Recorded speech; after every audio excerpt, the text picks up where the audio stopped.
Sveiki, esu gydytoja Patricija Šimkūnaitė ir šiandien atsakysiu į dažniausiai užduodamus klausimus apie botulino toksino injekcijas gausiam pažastų ir kitų zonų prakaitavimui mažinti. Botulino toksinas laikinai blokuoja nervinius signalus, kurie stimuliuoja prakaito liaukas. Dėl to sumažėja arba visai sustoja prakaito gamyba toje srityje, kur buvo atlikta procedūra. Ji puikiai tinka žmonėms, kurie kenčia nuo hiperhidrozės, gausaus prakaitavimo, kurio nepavyksta sukontroliuoti prastomis priemonėmis, kaip pavyzdžiui antiperspirantų naudojimas. Dažniausiai ši procedūra yra atliekama padidėjusiam pažastų prakaitavimui mažinti, tačiau taip pat gali būti taikoma ir delnų, padų ar kitų probleminių zonų prakaitavimui mažinti. Rezultatai dažniausiai pradeda ryškėti po 3-7 dienų, o maksimalus poveikis pasiekiamas maždaug per 2 savaitės laiko. Poveikis trunka apie 6-9 mėnesius, kai kuriais atvejais ir iki 1 metų. Po to procedūrą galima kartoti.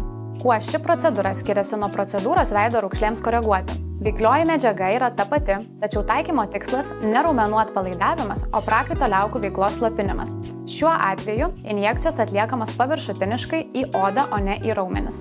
Ar galima procedūrą atlikti vasarą? Tikrai taip. Vasarą ši procedūra labai aktuali, nes būtent ir padeda išvengti nemalonaus gausaus prakaitavimo karštuoju sezonu.